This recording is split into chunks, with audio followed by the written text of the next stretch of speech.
فلا یعقلون۔ یہ زندگی لائف کیا ہے؟ ایک سرکل ہے، جس پوائنٹ سے چلے تھے پھر اسی پوائنٹ پر پہنچنا ہے۔ بات ہی ختم۔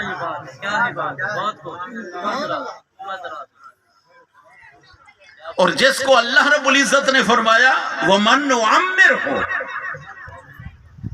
جس کو ہم لمبی عمر دیتے ہیں نُنَكِّسُهُ فِي الْخَلْقِ، پھر ہم الٹا کر واپس اسی پوائنٹ پر لے آتے ہیں۔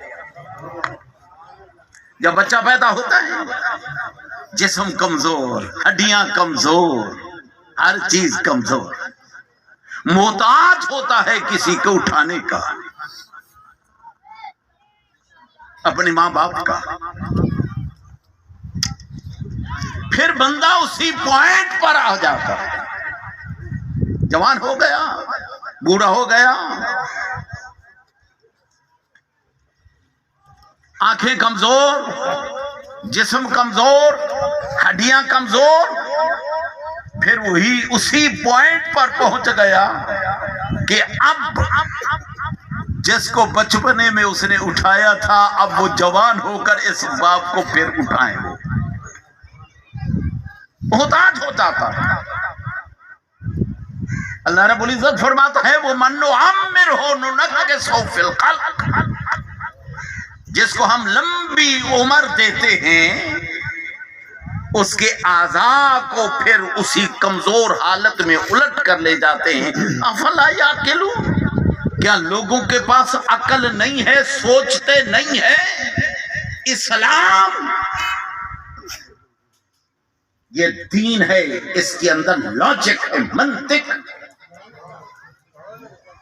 اللہ رب العزت بار بار انسان کو سوچنے کی دعوت دیتا ہے۔ اللہ رب العزت یہ نہیں فرماتا کہ عقیدت کے ساتھ میری بات کو مان لو، نہیں، عقل کو استعمال کرو۔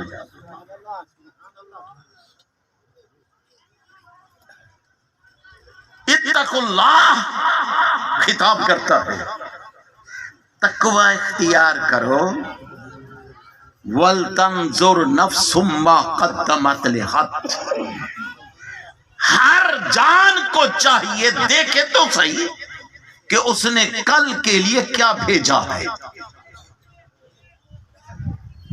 غد عربی زبان میں کل کو کہتے ہیں، ٹمارو،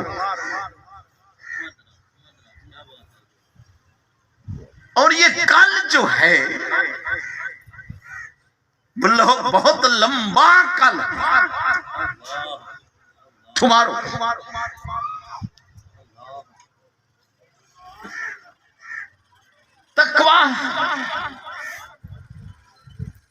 تقوی کا معنی بچنا، بچ جانا، اپنے آپ کو بچا لینا۔ تقوی کے 3 مدارج ہیں۔ ایک بندہ مسلمان ہو جاتا ہے، وہ بھی بچ گیا جہنم کی آگ سے، ہمیشہ جلنے سے۔ پھر نیکیاں کی، علم پڑھا، قرآن کو سمجھا، اللہ رب العزت نے عمل کی توفیق عطا فرمائی۔ یہ تقوی کا دوسرا مرتبہ۔ اور پھر صغائر کبائر، ہر قسم کے گناہوں سے بچا، نیکیاں کی۔ یہ تقوی کا اعلیٰ مرتبہ ہے، جس کو اللہ رب العزت فرماتا ہے یا ایھا الذین آمنوا اتقوا اللہ حق تقاتہ، جتنا تمہاری طاقت ہے اتنا طاقت کے اس سے بھی بڑھ کر اللہ کا تقوی اختیار کرو۔ دیکھیں، عمل کے تقوی کا تعلق عمل کے ساتھ 3 مدارج ہیں۔ اسی طرح ایمان جو اختیار کرتا ہے بندہ، اس کے بھی 3 درجے۔ نبی اکرم صلی اللہ علیہ وسلم نے ایک مرتبہ پوچھا صبح کے وقت، کیف اصبحت یا حارثہ، اے حارثہ تو نے آج صبح کیسے کی ہے؟ صحابہ کرام ایک دوسرے سے پوچھا کرتے تھے صبح کے وقت کہ کتنا رات تم نے نوافل ادا کیے اور کتنا تم نے قرآن کو پڑھا اور قرآن کو سمجھا۔ حضرت امام سفیان ثوری رحمت اللہ علیہ ایک مرتبہ پہنچے، امام محمد کے ہاں مہمان ہوئے، عشاء کی نماز ادا کرنے کے بعد امام سفیان ثوری وضو کر کے مصلی پر کھڑے ہو گئے اور امام محمد رحمت اللہ علیہ اپنے بستر پر لیٹ گئے۔ متوجہ غور کیجئے گا،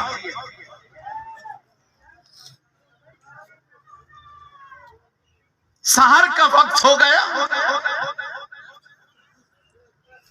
امام سفیان ثوری نے کہا کہ اٹھیے اب تہجد تو پڑھ لیں، ساری رات آپ نے آرام کیا ہے۔ اور امام سفیان ثوری نے مصلی بچھا کر ساری رات نوافل ادا کی۔ امام محمد بستر سے نکل کر مصلی پر کھڑے ہو گئے اور تہجد کی نماز شروع کر دی۔ سفیان ثوری نے کہا وضو نہیں کیا؟ آپ نے پوچھا آپ نے کتنے لمبی رکعتیں کی؟ انہوں نے کہا 100 رکعتیں کی۔ انہوں نے کہا الحمدللہ قرآن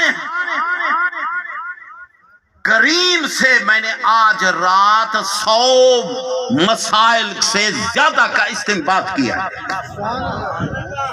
وہ سمجھے وہ سوئے ہوئے تھے، سوئے ہوئے نہیں تھے، قرآن کی آیات میں غور و فکر کر رہے تھے۔ اللہ رب العزت فرماتے ہیں افلا یتدبرون القرآن ام علی قلوب اقفالها، کیا یہ لوگ قرآن کے اندر سوچتے نہیں ہیں یا ان کے دلوں پر تالے پڑے ہوئے ہیں؟ قرآن پڑھنا اور سمجھ۔ نبی اکرم صلی اللہ علیہ وسلم نے صحابی سے پوچھا کیف اصبحت یا حارثہ، اے حارثہ آج صبح کیسے کی؟ تو حضرت حارثہ نے کیا جواب دیا؟ یا رسول اللہ اسحرت لیالی وزعمت نفس وزعمت نہاری، رات کو میں نے شب بیداریاں کی، نوافل پڑھے اور دن کے روزے رکھے۔ سبحان اللہ۔ وعزفت نفسی عن الدنیا وشہواتها، یا رسول اللہ میں نے اپنے آپ کو دنیاوی خواہشات سے دور کر لیا۔ سرکار نے پوچھا پھر کیا ہوا؟ عرض کیا یا رسول اللہ کنت انظر الی عرش اللہ بارزا، یہ میری حالت ہو گئی تھی میں عرش الہی کو سامنے اپنی نگاہوں کے ساتھ دیکھتا تھا۔ وَكُنْتُ أَنظُرُ إِلَىٰ أَهْلِ الْجَنَّةِ يَتَظَافَرُونَ فِيهَا، میں نے جنتیوں کو دیکھا جنت کے اندر وہ ایک دوسرے سے ملاقاتیں کر رہے ہیں، سبحان اللہ۔ اور جہنمیوں کو دیکھا وہ جہنم کے اندر جل سل رہے ہیں۔ سرکار نے کیا فرمایا؟ سرکار دو عالم صلی اللہ علیہ وسلم نے فرمایا عرفت یا حارثہ، اے حارثہ وہ مقام مقصود تک تم پہنچ گئے ہو۔ یہ تھا حق الیقین کا، ایمان کا میں نے عرض کیا تھا 3 درجے، علم الیقین، عین الیقین اور حق الیقین۔ علم الیقین پہلا علم یقین کا، دیکھیں نا ایمان جو ہے نا، ایمان لے آتا ہے نا بندہ اللہ رب العزت پر، اللہ کے رسول صلی اللہ علیہ وسلم پر، تو کیا ہوتا ہے؟ وہ یقین ہو جاتا ہے، یقین ہو جاتا ہے۔ اس کے بعد پھر درجہ آتا ہے عین الیقین کا۔